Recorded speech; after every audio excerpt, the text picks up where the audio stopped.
This video was produced by Megan Powell, an S and Inclusion volunteer content creator.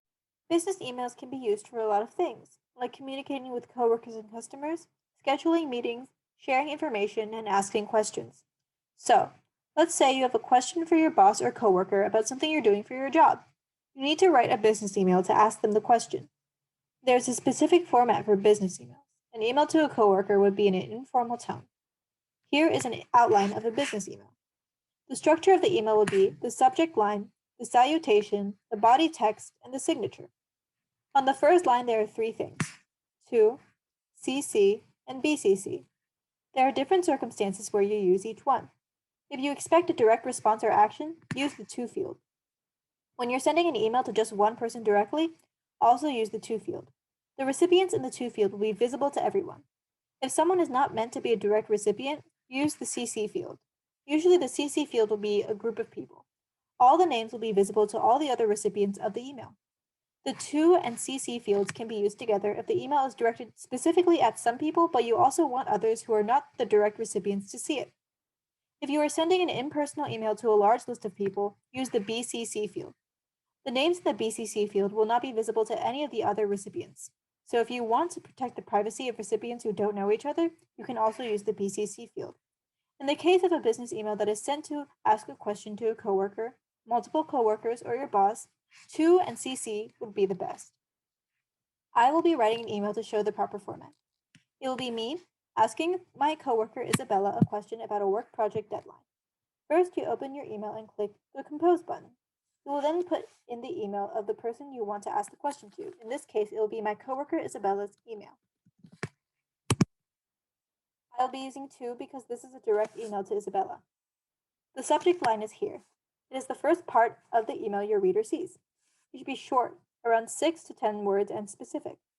The subject line for the email I'm sending would be Product Showcase Event Planning Logistics Clarification. Because the email is about asking a question about deadlines of the project Isabella and I are doing, which is planning a showcase for a new product of the company. If your question is about when the next meeting for a project is, your subject line could be next project meeting date.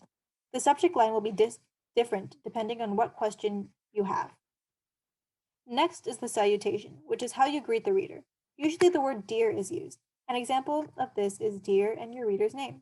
So in this email, it would be Dear Isabella. After the salutation is the body text, which is the part of the email that conveys the main message of it. It should include an introduction and conclusion and should be written with short paragraphs or of 1 to 2 sentences.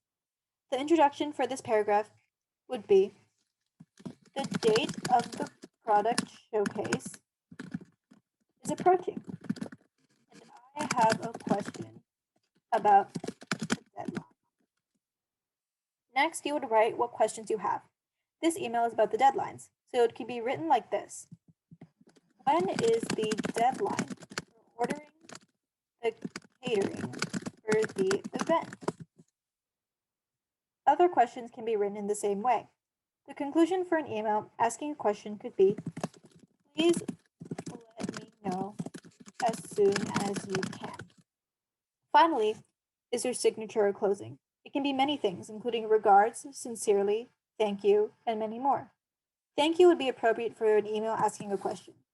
After the signature, put your first and last name, and then press send and wait for a reply. The same basic format can be used for many other situations, like emailing friends, family, your boss, and more. After your boss or coworker replies to your email, you will follow the same format to reply. If you have more questions, ask your questions in the reply. If not, you can just send a thank you email in the same business email format. For example, Isabella replied to my email by saying this: the deadline for ordering the catering for the event is Wednesday, December 2nd. Feel free to email me if you have any more questions. She has answered my question, and I don't have any more follow-up questions, so I will reply like this. I'll click the reply button, and the subject line is the same and will automatically generate itself when you click the reply button. Type the same greeting, and since I don't have any more questions, I would simply type, thank you for the clarification. I will contact you if I have any further questions. Then I would type my signature, and in this case, I would use regards, since I've already said thank you in the body text. I'll click send, and that's it.